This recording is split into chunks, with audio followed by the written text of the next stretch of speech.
Bueno, muchas gracias. Creo que él debería de dar la conferencia porque veo que está muy puesto y habla muy bien. Espero estar a su nivel. ¿Funciona el micro? Sí. Una pregunta, ¿se escucha bien?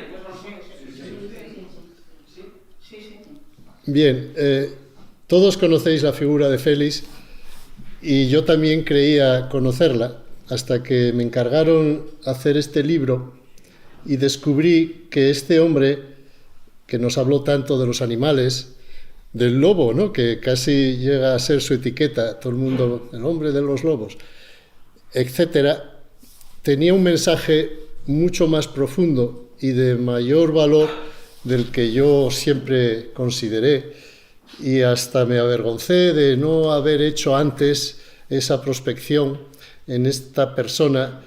En España somos muy dados a no valorar lo que tenemos y, bueno, tenemos grandes hombres que se mueren y se olvidan, ¿no? O se quedan ahí, como digo, con una etiqueta de lo que fueran. Un gran futbolista, fue un gran ciclista, y en este caso fue un naturalista. Y yo vengo a hablaros de un cuento, que él así lo llamó, que grabó en Radio Nacional de España en enero-febrero de 1976, si mal no recuerdo, y que ha pasado muy desapercibido. De entrada, porque dura 5 horas, digamos, yo lo monté, y quitando las entradillas y cuando él pues recapitula del capítulo anterior y tal, hay un capítulo entero que es recapitulando lo anterior. Eso es Félix en acción, es decir, es capaz de irse de la olla y estar todo un programa emitido por Radio Nacional hablando de lo que ha hablado anteriormente. Él dice que es muy importante porque esto es como esas novelas, radionovelas, ¿no?, que se seriaban y que la gente que no había asistido a los inicios pues necesitaba esa presentación para poder enterarse de qué iba el cuento. El caso es que dura tanto, y también cuando por fin lo colgó Radio Nacional de España de la web, lo podéis todos acceder a él, incluso a lo mejor aquí en la sala hay personas que lo han escuchado, pues está en 7 o 14 capítulos, no recuerdo, ¿no?, porque son 7 medias horas o algo más, y es difícil de controlar el cuento, a no ser que, como digo, se empalme y se escuche entero de golpe, ¿no?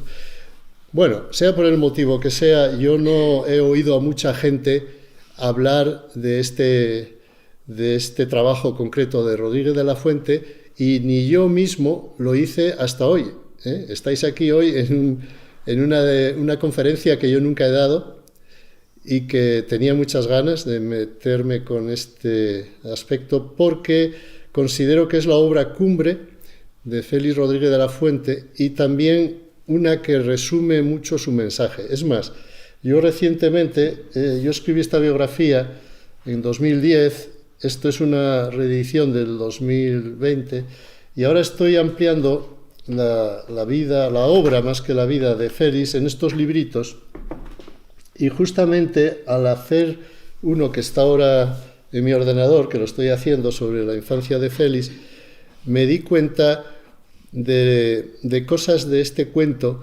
que yo mismo, a pesar de sabérmelo de memoria, pues no había captado, ¿no? Y es en qué medida resume su pensamiento y resume su visión, y lo que es más importante, el mensaje que nos quiere dar a los seguidores de su obra, que no es solo un mensaje, bueno, de nostalgia, ¿no?, de alguien que estuvo entre nosotros y se fue, sino que es que tiene valor para el futuro de nuestros jóvenes. Y ahí está lo grandioso de este hombre, ¿no?, que fuera capaz hace medio siglo de lanzar ideas que justo ahora, en 2023, y más bien a partir de 2024, tendrán una aplicación, y espero al final tener unos minutos para hablar de esto otro también, ¿no?, porque es muy importante conectar algo que puede ser un revival del pasado con cosas que tienen mucho que ver con la España vacía, con la juventud en paro y con la construcción de una sociedad más justa y sobre todo más interesante, ¿no? Espera, que se me ha ido aquí en la pantalla. Bueno, yo traigo aquí unos cortes del cuento de Lobos y están un poco descolocados. Espero que pueda colocaros algunos de ellos en el orden más adecuado, pero tampoco tiene mucha importancia alterar el orden, porque cualquiera de ellos va a transmitiros información de lo que os quiero decir, ¿no? Félix es conocido por la televisión, pero donde él realmente dejó su mensaje más profundo fue en la radio. Claro, la radio se emitió en su día y hasta hoy, nunca más se repuso. Es más, de aquella cuando él lo lanzó no había dispositivos para grabar. El caso es que hasta el 2013, 2014 no estuvo disponible estos documentos. Yo sí los tenía, pero me hicieron firmar 1000 papeles de que nunca saldrían de mí, y luego inesperadamente Radio Televisión Española los ha colgado de internet. Como os digo, son tantos, que estamos hablando de 250 capítulos, y tan poco ordenados, es más, no se han molestado en Radio Televisión Española en titularlos y ordenarlos de tal manera que se entienda qué vas a oír. Y yo creo que no son muy conocidos, pero ahí es donde está el mensaje de este hombre, y es algo que merece la pena analizar.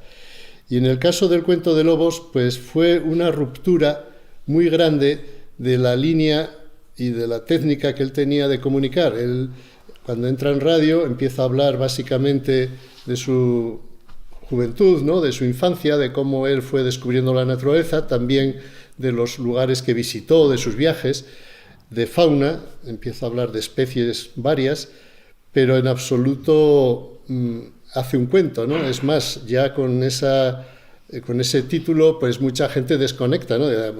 Vas a contarme a mí un cuento.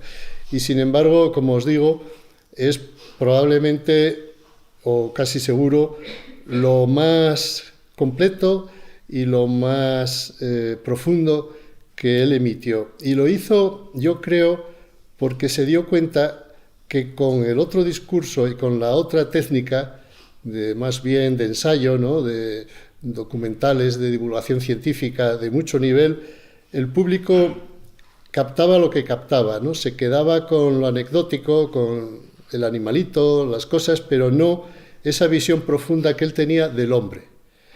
Y de hecho él tituló la serie de televisión El hombre y la tierra, porque a él lo que le interesaba éramos nosotros, éramos las personas. Bien es verdad que no los que estamos aquí sentados ni los que viven en todo el planeta Tierra. Él, cuando hablaba del hombre antes de la domesticación y del hombre que vendrá después de la domesticación, que está muy cerca, por cierto. Y en este periodo que se llama el Neolítico, en el que vivimos con animales domésticos y domesticados nosotros, pues él detectó todas las deficiencias, todos los problemas, todos los males que nos aquejan, ¿no? Y buscaba desesperadamente cómo conseguir recuperar esa capacidad que está muy discutida si la tuvimos o no. En concreto hubo otro pensador, un filósofo francés, ¿no?, que hablaba del buen salvaje, y todo el mundo le ridiculizó a Rousseau, a Jean-Jacques Rousseau, ¿no? Y yo, cuando empiezo a debatir este aspecto, a la gente le digo, para, a mí me importa un bledo si hace 10.000 años éramos buena gente o no. Lo que me importa es si tú quieres serlo, ¿eh? ¿Qué tenemos por delante? Si queremos rebobinar todas las deficiencias que tiene la sociedad actual o no queremos. Pero Félix consideraba que quien pintó Altamira era una persona con unas capacidades, y quien dice Altamira dice el resto de arte rupestre. Hay cerca de 400 cuevas en toda Europa, pero básicamente en España y Francia, con arte rupestre. Y él decía que quien pintó esas cosas era una persona que había evolucionado a lo largo de miles y miles de años hasta alcanzar unas capacidades mentales y de otras características muy, muy elevadas. Eso él lo sacaba por reflexión, no tenía datos. Ahora la ciencia está comprobando que efectivamente, tanto detrás del arte rupestre como de los pueblos primitivos que quedan, ¿no?, los bosquimanos, los pigmeos y otros, hay misterios sin desvelar. Se les ha hecho el ADN a los bosquimanos y a los pigmeos, y estos pueblos que todavía son recolectores, cazadores, en ese orden, porque en ciencia se les dice al revés, y sin embargo su dieta en un 75% es colectada por las mujeres y los niños, los varones solo aportan un 30%, y de ahí la paridad de género e incluso en algunas tribus el matriarcado, ¿no? Y eso ya es un cambio muy grande en el modelo actual, ¿no?, en el que la mujer, afortunadamente, en los últimos años o décadas, está ocupando su puesto, pero hasta ahora no era el caso. Y lo mismo en la educación de los niños y en tantas otras cosas que Félix intuía. Ya teníamos hace 10.000 años, perdimos el día que a alguien se le ocurrió domesticar una oveja, una cabra, una vaca, un caballo, y que eso a partir de ahí nos obligó primero a sedentarizarnos, dejamos de ser nómadas.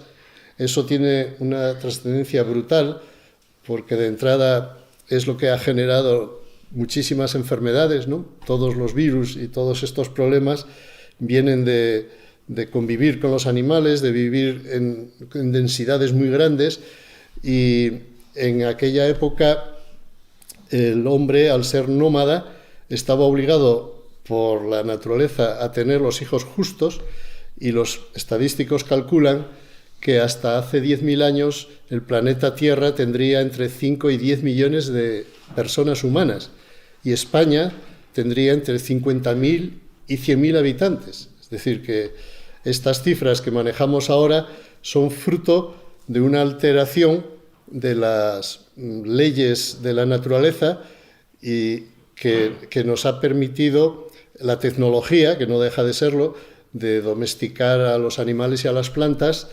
consiguiendo más alimento a base de explotar más la tierra, pero eso genera también más necesidad de mano de obra para producirlo. Es como una espiral que se va, como la pescadilla que se come la rosca, ¿no?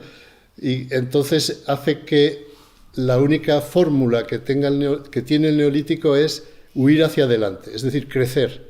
Y por ejemplo, ahora que China, por primera vez en milenios, ha decrecido, le pasa como Asturias, ¿no?, con una población negativa, todo el mundo está preocupadísimo. Yo creo que si Mao Zedong resucitara, diría, pues mira, algo bueno hice en este mundo, porque él fue el primero que se dio cuenta del problema y implantó el que en China no se tuviera más de un hijo. En el resto del mundo eso se está consiguiendo no por una imposición del Estado, que eso yo lo veo negativo, que a nadie se le impongan las cosas, sino simplemente porque las mujeres a medida que se han empoderado y que se han adquirido nivel cultural y sobre todo económico, pues ya lo normal es que tengan 2 hijos, y ya 3 son muchos, porque teniendo 3 aumentamos población, teniendo 2 la mantenemos estable, y teniendo 1 en un par de generaciones se reduciría la población a medida que nos vamos muriendo los mayores, ¿no? El caso es que estos temas Félix los tenía muy claros, y en este cuento de lobos los expresa a través de la vida de una loba, que él llama Sibila, aunque inicialmente se llamaba la coja, porque esta loba nace en un cubil donde reina la paz. Hablamos del año 28 por ahí, porque yo creo que está hablando de hechos reales, y hay un ataque masivo de una gran lobada a las corralizas de su pueblo. Matan 100 y pico carneros. Los carneros son corderos capados, a los 3-5 años los comercializaban, y claro, un animal que has estado cuidando 3 o 4 años, imagínate qué drama que venga un lobo y te lo mate. Entonces se organiza una batida, matan al padre, ella queda huérfana con sus 4 o 5 hermanos, y cuando están allí todavía en el cubil, aparece el alimañero que viene a descastar a los lobitos, y la loba se los lleva en la boca. Todo esto lo filmó Félix. Si habéis visto los 3 capítulos o 4 que sacó sobre el lobo en El hombre y la tierra, las imágenes son las del cuento de lobos, porque él quería hacer una gran película sobre este tema que desgraciadamente no pudo hacer porque falleció, pero dejó grabado el guión en la radio, ¿no? Y por eso yo me lo sé de memoria. Entonces, bueno, la loba se lleva a los 2 primeros, pero el resto, los otros 3, cuando vuelve a por ellos al cubil, ya no están, ya se los ha llevado un alimañero, y entonces él narra cómo esta costumbre que había en nuestros pueblos de pasearlos a los lobeznos para que la población pues le daba a estos alimañeros un dinero o más bien comida o lo que tuvieran en compensación por quitarles a la alimaña, ¿no? El caso es que la loba, al quedarse con los 2 lobeznos, tiene dificultad para cazar porque no los puede dejar solos, es más complejo para ella, y se hace carroñera, y entonces vive yendo a las zonas de los buitres y viendo si pilla algo. En un momento dado ve que los buitres bajan a una carroña, va para allá con sus 2 cachorros, come. Esta que sobrevive, que es Sibila, no lo hace, tal vez por ser la hembra pequeña, su hermano sí que come primero que ella, y de repente ve como su madre y su hermano empiezan a tener estertores y se van corriendo al río a beber. Me han comido una res envenenada con estricnina. Y entonces ella se da cuenta, habla Félix ahí de esa inteligencia natural que tienen estos animales, de relacionar hechos, y se da cuenta que es que han comido algo que los ha matado, que es lo que huele al lobo, de tal manera que a esta loba posteriormente no la podían envenenar porque ella ya detectaba que eso no se comía. La pobre loba se queda sola, hay unas escenas en las que aúlla buscando compañía y nadie le responde, y andando por estos caminos que anduvo con su madre y con sus hermanos, buscando por la noche, pues cae en un cepo y se queda coja. Bueno, la escena de cómo se libera del cepo es una obra maestra de la oratoria, ¿no? Es este Félix que todos tendréis en mente, no necesito yo tal vez poneros ni siquiera un corte, con esa fuerza que tenía al hablar, imaginároslo contando cómo la loba, al intentar quitarse el cepo de hierro de la pata delantera derecha, da con sus dientes en su propio hueso, y entonces se da cuenta que puede cortar la pata y se la corta y escapa. Escapa cuando huele que el hombre sube ya al amanecer y que la va a pillar, ¿no? Y se va a donde vivía con su madre, que era debajo de un roble, y allí se apoya contra la arena, corta la hemorragia y sobrevive, pero está coja. Y entonces ella no puede cazar.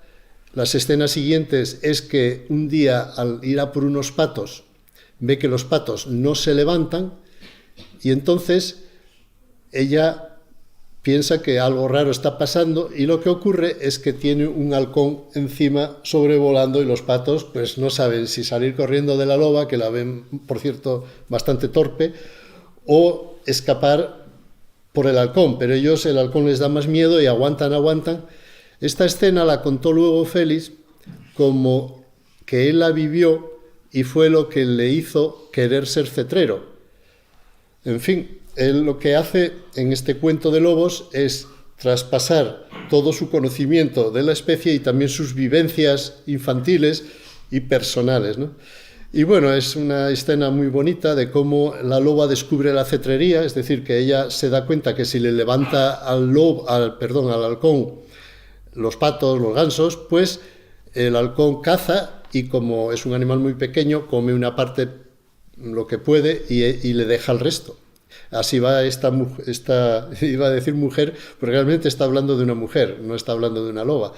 Pero así va esta loba saliendo adelante, y con esa función hasta que llega febrero, y hay macho. En febrero los halcones peregrinos se van al norte, en el caso de este concreto, porque hay otros que son sedentarios, pero este era un halcón de la tundra, y se queda otra vez sola. Entonces está hambrienta entra en una especie de circo de estos que hay por Burgos, que forman las calizas, y se encuentra a una oveja allí sola, que estaría pariendo, y la mata y empieza a comerla. Y cuando está comiéndola, ve que aparece la silueta humana, que ella sabe que es terrible para los lobos, ¿no? Porque ha matado a su padre, a su madre, a sus hermanos y a todos los lobos que quedaban en el páramo, y está ella sola. Y entonces solo hay la salida de este circo por donde está el señor que la ve. Y la loba echa a correr hacia el hombre y tiene que pasar a su lado. Y cuando pasa a su lado, detecta que huele igual que la oveja que acaba de matar. Huele a miedo. Claro, el hombre se queda horrorizado cuando ve a una loba corriendo enfrente suyo, pero la loba no le quiere hacer nada, lo que quiere es escapar. Pero Félix, en su imaginación y esta capacidad que él tiene de narrar, pues hace que la loba se dé cuenta de que el hombre no es invencible, de que el hombre le tiene miedo y de que ella puede comerse una oveja si es capaz de comerse las ovejas rezagadas, de las viejas, las que están débiles, etcétera, ¿no? Y empieza a depredar de esa manera hábil, al margen de que cuando los mastines la detectan, Félix, en su imaginación, hace que ella, que ya tiene 1 año y pico y segrega hormonas femeninas, les embauque y les haga que ellos, en lugar de matarla, pues quieran relacionarse con ella, y así va la loba sobreviviendo hasta que un mastín, que llama Leal, Félix, no le valen los movimientos de la loba, ni sus hormonas femeninas, ni nada de nada. Va por ella y la deja medio muerta. Y cuando está allí ya muriendo, y de hecho el capítulo acaba diciendo la loba va a morir, porque Félix era muy dramático en sus expresiones, un lobo aparece en escena porque huele estas hormonas, las huelen de muy lejos. Es un lobo mítico que también creo que existió en la mitología de los pastores del páramo de Masa en Burgos, que era invencible, los mastines no podían con él, y este lobo llega a la loba, la lame, le da de comer, le trae comida, la recupera un poco y se la lleva a una cueva que está en el hayedo de Carrales, ya en la frontera de Burgos con Santander. Un hayedo que os invito a que visitéis después del río Rudrón, que forma unas hoces preciosas, pues ahí está este hayedo que yo he visitado y he encontrado la cueva, que eso es para nota. Y entonces entran en la cueva y cuando están allí dentro ella se da cuenta que es la guarida de este lobo, entra un rayo de sol por un agujero e ilumina una pared llena de pinturas rupestres. Bueno, así como la escena de cuando se quita el cepo royéndose la pata es magistral, la de cuando la loba ve las pinturas rupestres, eso ya es para nota, ¿no? Es algo precioso. Yo no os lo pongo aquí porque necesitaríamos demasiado tiempo, pero ella ve la escena cumbre. Félix empieza a decir que son pinturas más bonitas que las de Altamira y de las de cualquier otra cueva, y que tienen una pintura que no existe en el arte rupestre, aunque sí es cierto que hay lobos representados en el arte rupestre, que es la figura de un humano dándole de comer a una loba. Yo encontré una pintura que podría parecer esa, ¿no? Un humano ahí con algo en la mano, pero vamos, Félix dice que eso representa el pacto y que esa cueva es la cueva de la alianza. ¿Por qué? Porque el lobo y el hombre evolucionaron juntos. Sin el lobo nosotros no existiríamos, porque el hombre, cuando empieza a ser cazador en el clima frío de las glaciaciones, nosotros venimos de África, aunque bueno, ahora hay alguien que dice que venimos de Bulgaria, pero en fin, para el caso es lo mismo, porque en aquella etapa Bulgaria tenía el clima tropical que tiene ahora África, y estamos hablando de un prehomínido. Pero hablando de nosotros, ¿no?, de los Homo sapiens y de los homínidos de, vamos a poner heidelbergensis para acá, 500.000 de años, nosotros no hubiéramos salido adelante si no nos hubiéramos aliado con un animal que era capaz de cazar con nosotros. Y el lobo evolucionó con nosotros, haciéndose nuestro amigo íntimo, no porque nos necesitara, sino porque es muy inteligente y se dio cuenta que el hombre era su aliado nato, porque le levantaba las piezas y sobre todo cuando las piezas escapaban tirándose a una sima, como en la sima de los huesos de Atapuerca, por ejemplo, el hombre era capaz de escalar. Nosotros tenemos brazos de mono y podemos bajar por una pared o subir.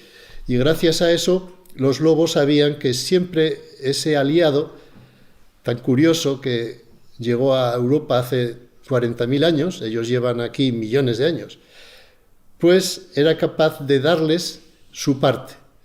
Y a partir de ahí compartían la pitanza, de tal manera que Félix habla, y os lo voy a poner, de cómo con gritos o con caracolas los hombres, nuestros abuelos, nuestros antepasados, llamaban a las manadas cuando veían las presas y cazaban a la carrera ambos. Y luego repartían la pitanza y cada uno para su casa. Es decir, ambos eran salvajes.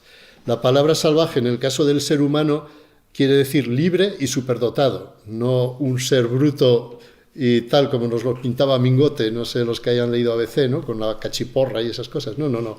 Estamos hablando de gente con las manos muy finas, de no haber trabajado nunca, y una mente privilegiada que probablemente, según Félix, y yo también lo sostengo, pues sabrían física cuántica, porque habrían desarrollado esas capacidades.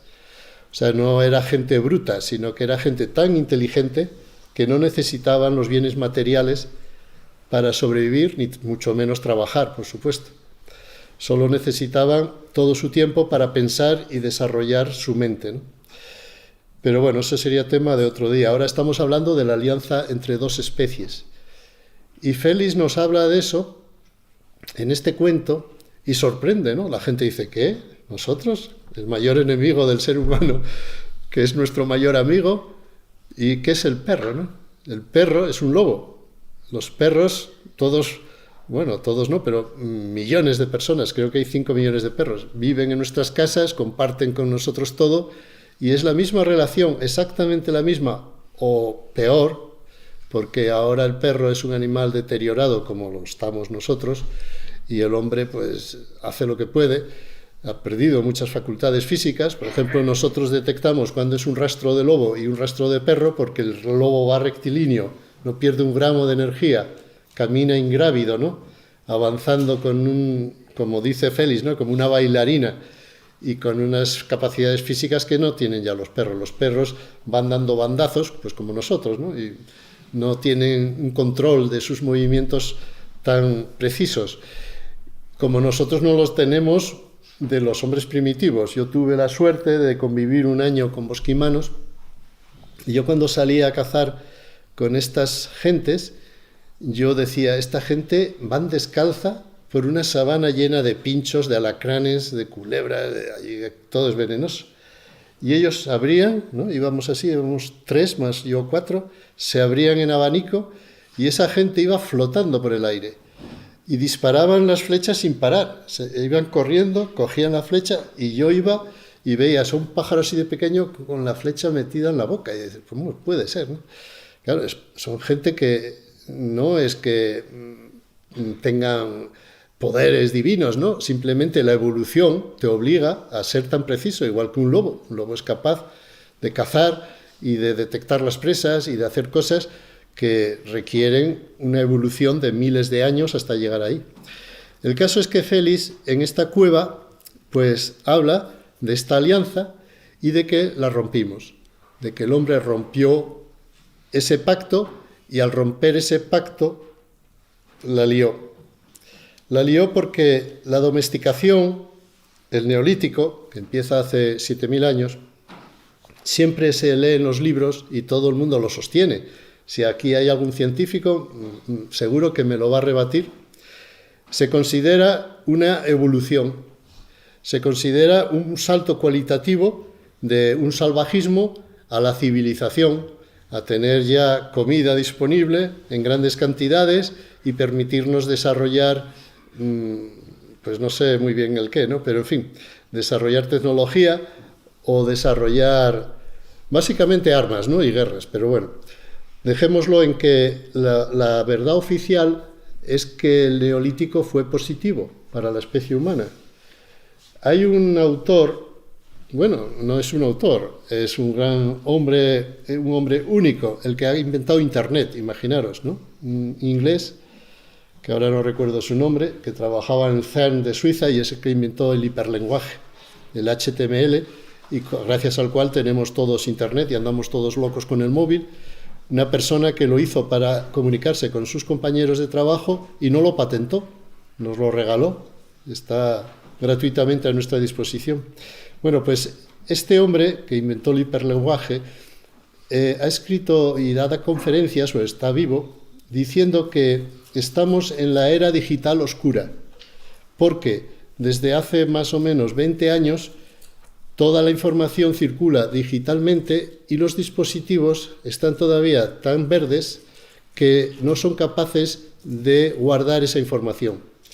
Porque o bien lo borramos, que yo lo borro porque no tengo dinero para comprar discos duros o la nube, y entonces voy borrando, o bien cosas que he guardado cuando sí que tenía dinero están en streamer, en cintas streamer, en minidisc, en cosas que se han ido estropeando los aparatitos o simplemente es que no sabes ya ni cómo manejarlos, ¿no? Y entonces toda esa información que es ingente, yo edité durante 20 años la revista Quercus, imaginaros los miles de documentos que me llegaron, no son accesibles.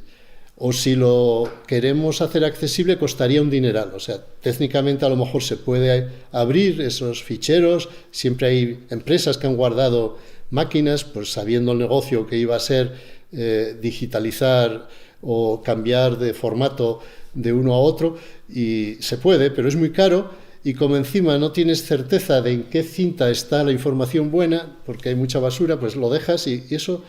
Yo cuando escribí la biografía de este hombre, su familia me pasó 130 carpetones con 10.000 papeles, y fue facilísimo, ¿no? Me los leí, y todavía a día de hoy podemos leernos qué es lo que hizo el faraón no sé qué, porque está grabado en las piedras de las pirámides o de los templos egipcios.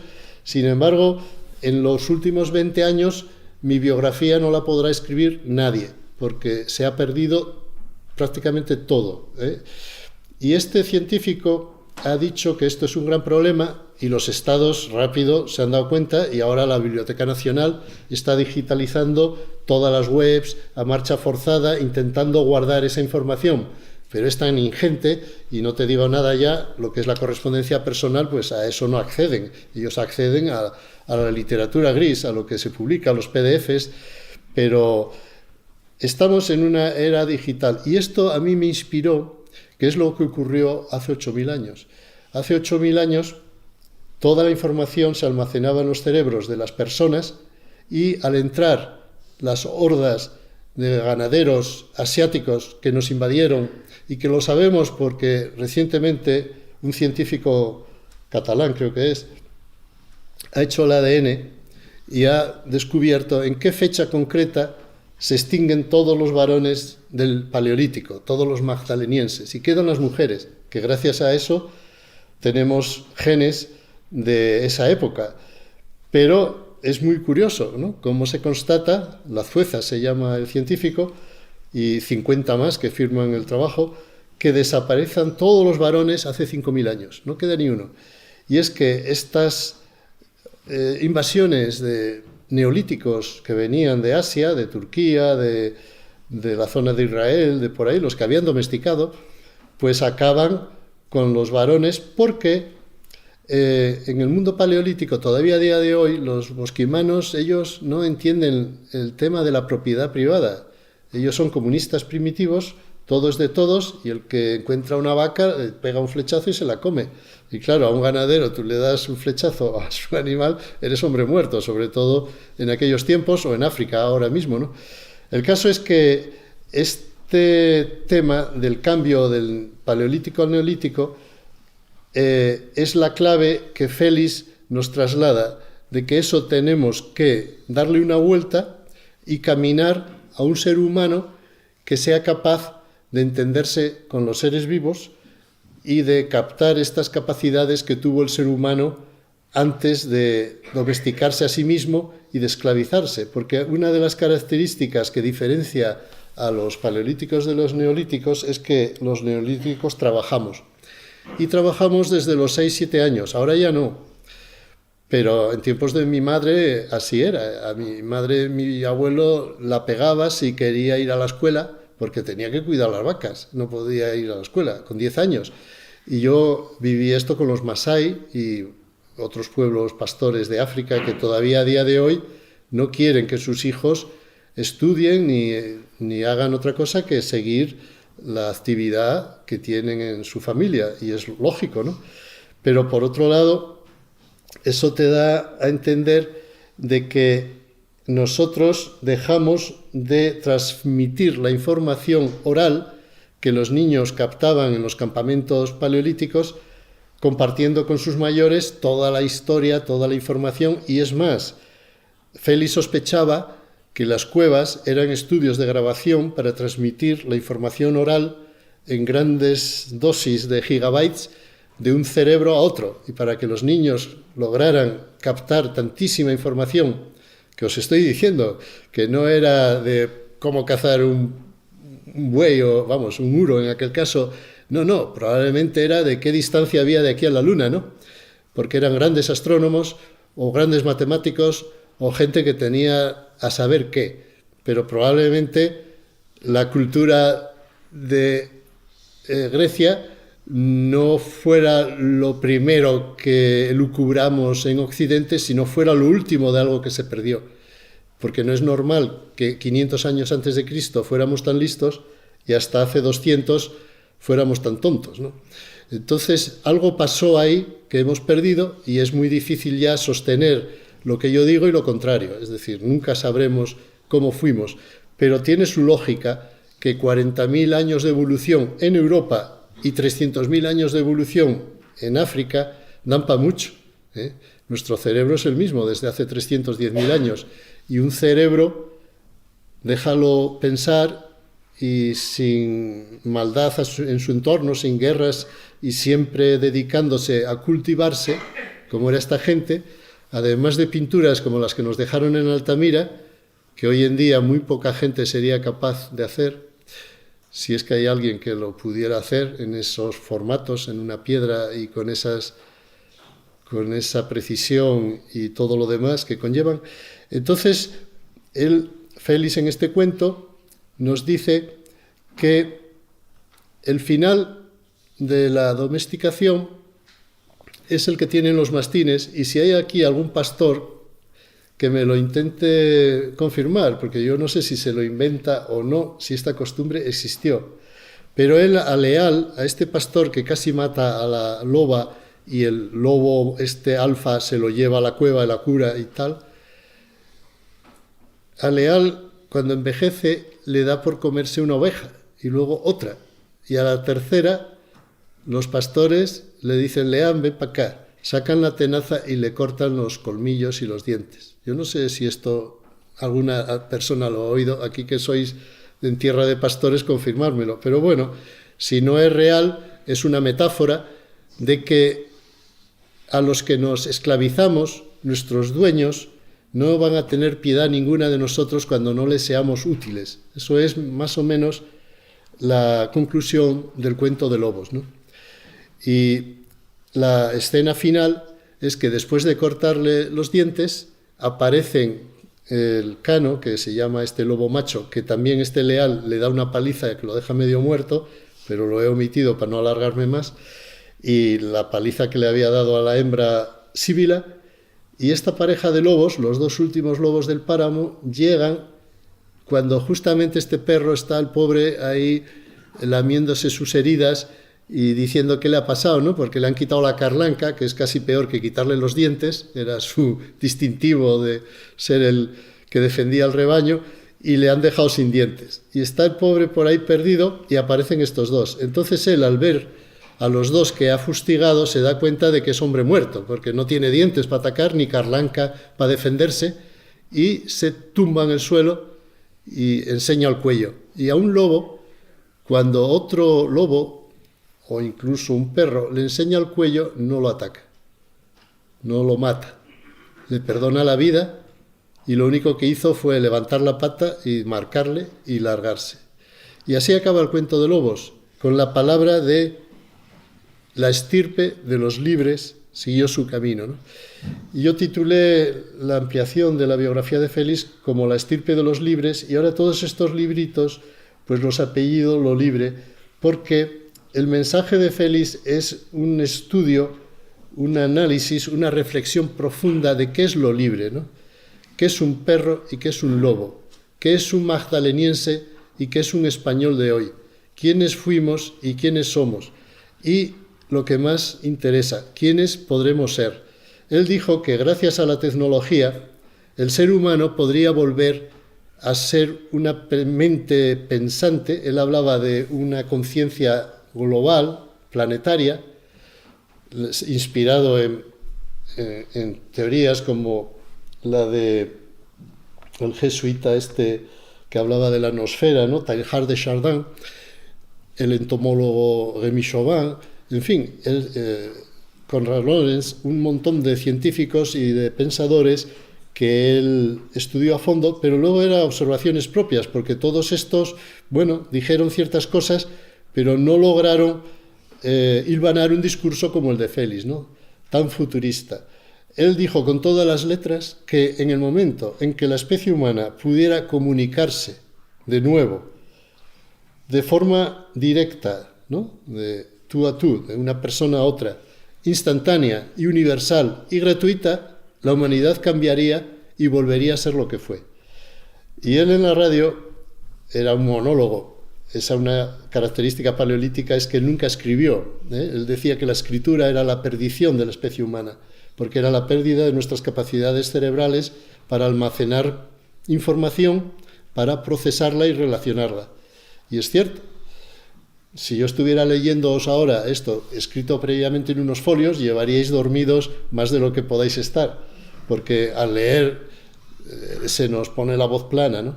Y bueno, yo ahora que he captado esto y estoy estudiándolo, ya no puedo ver nada, ¿no? Porque sea telediario, sea incluso doblajes, que los actores suelen hacerlo muy bien, pero aún así se nota que están leyendo.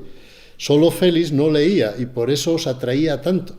No es solo su personalidad o lo que dijera, no, es una técnica muy concreta que él dice que se empleaba en las cuevas para transmitir información y que ahora hay un equipo de científicos en Barcelona que están confirmándolo, de que las pinturas rupestres tienen una emisión de longitud de onda, cada una la suya, y que son estudios de grabación, que no son sitios santuarios para adorar a ningún dios, porque los paleolíticos eran ateos, no tenían dioses, en la medida en que todo lo sacralizaban y eran espirituales, es decir, que tal vez los dioses eran ellos, ¿no?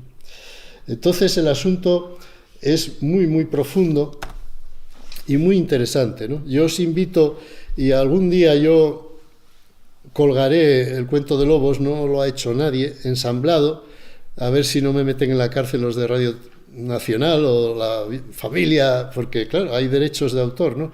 Pero a mí me da una pena enorme que ese material solo yo lo haya escuchado tantas veces y no haya oído a nadie que me haya dicho yo también lo escuché entero, porque capítulos sueltos sí que la gente los ha oído.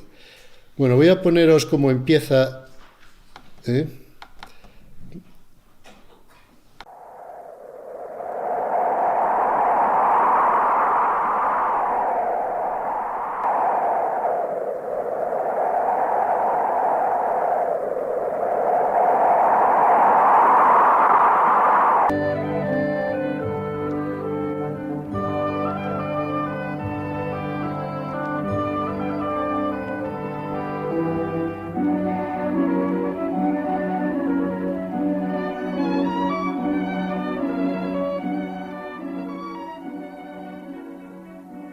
Había nacido la pequeña loba bajo una pesada roca caliza.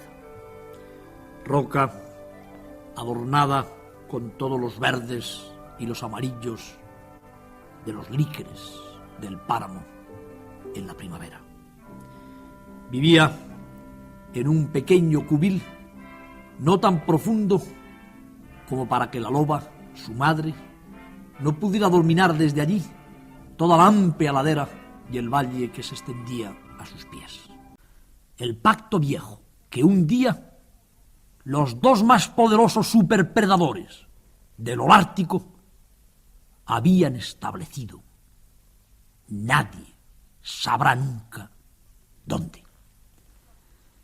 Porque mucho antes de que el hombre inventara el pastoreo, mucho antes de que el hombre se transformara en dueño de la carne, mucho antes de que el hombre se degradara, agachando la columna vertebral con el peso de la azada en la mano o de la hoz de sílex para segar el trigo, el hombre había sido libre y cazador, y el hombre solo compartía aquel mundo de herbívoros con otro poderoso superpredador que también se movía por aquellos mundos en hordas de 15 a 20 individuos. El lobo. Aquellos lobos primitivos que se hicieron amigos del hombre, que cazaban con él en la estrategia asombrosa de la manada libre que venía ante el toque de caracola o la llamada gutural de los hombres para colaborar en la caza, de la misma manera que varias especies salvajes colaboran hoy en la naturaleza. Los hombres después, que eran libres y cazadores y que tenían toda la tierra para ellos y que no vivían bajo la maldición de la superpoblación, magnánimos, dejaron los restos de la carne a los lobos. Suena la palabra en el eco de la caverna con músicas ancestrales. Suena la palabra sobre el fresco, donde está rutilante aún el lobo tomando la comida de la mano del hombre como un milagro, hermano, en la caverna del pacto. Pero esto muy poca gente lo compartió. Esta tradición se perdió como tantas otras, porque en los próximos capítulos el hermano ya no se acordará del hermano. El hermano llevará el arma en la mano y dará muerte a aquella criatura con la que hacía quizá 15.000 años había sellado un pacto.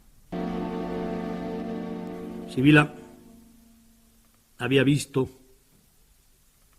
durante el corto tiempo en que la luz penetraba en la caverna silenciosa el fresco de la pared.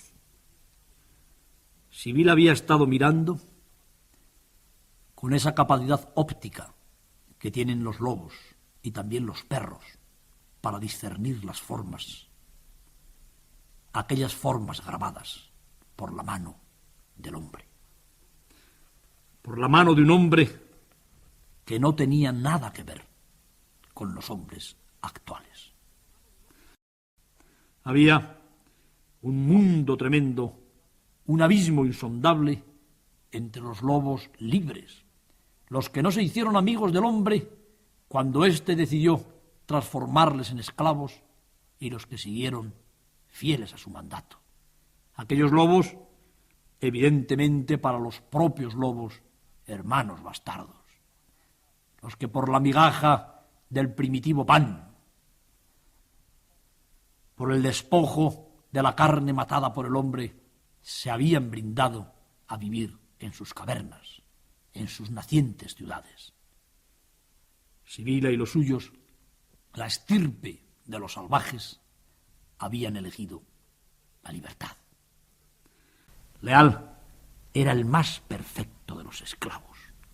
Leal era el más fiel de los servidores.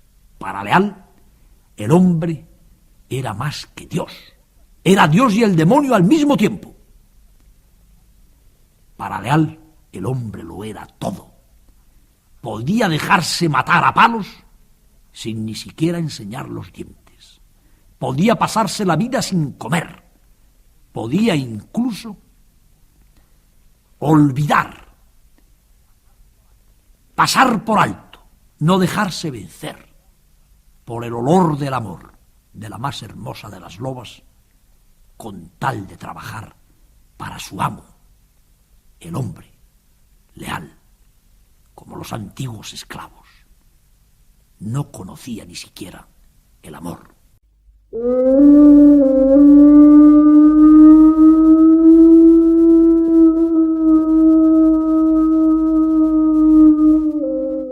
Yo me pasaría la vida entera, queridos amigos, escuchando el gran coro de los lobos. Los hombres creen que son los únicos seres capaces de cantar, pero no es esto un canto. ¿No es este quizá el más hermoso de los cantos que los seres vivos pueden elevar en la noche a la luna llena? He oído muchas veces aullar a los lobos. Voy a cortar porque son ya las 9 y no quiero cansaros. El cuento dura 5 horas resumido y 7, 8 horas. Esta persona era capaz de tenernos 8 horas escuchándole y las que hicieran falta, ¿no? Esa magia la tenemos todos y nos la han quitado, ¿eh? El ser humano, su feromona, lo que nos permite llegar muy lejos es la palabra, es la cultura y la palabra.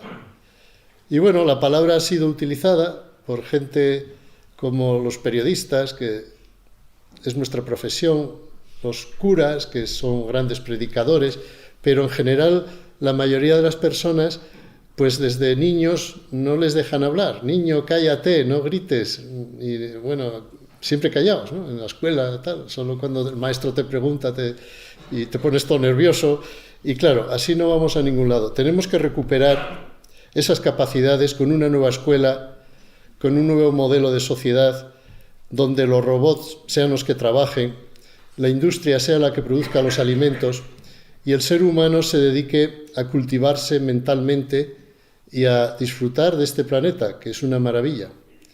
Esto que parece ciencia ficción está a la vuelta de la esquina. Con la inteligencia artificial, todavía hoy por la mañana yo venía oyendo la radio y venían hablando de cómo la inteligencia artificial está interpretando los misterios del ADN, de las proteínas, de nuestros organismos y los puede restaurar y los puede rediseñar y puede entender lo que los científicos no eran capaces de captar, porque nuestra mente ha perdido esa facultad. Probablemente la tuvo, es lo de menos si la tuvo o no. Ahora sabemos que la vamos a poder tener gracias a las máquinas y a que probablemente las máquinas ayuden a desarrollar o rescatar lo que tengamos aquí debajo.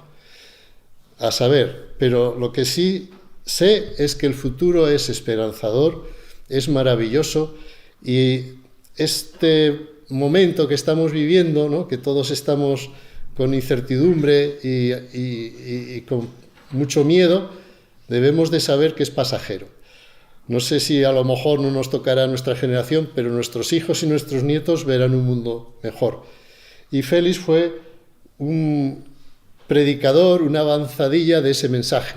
Y hay que agradecérselo porque gracias a él, pienso yo, que la sociedad española y la sociedad mundial, porque él tuvo éxito en 30 países, prosperó mentalmente y avanzó en entender la vida de otra manera.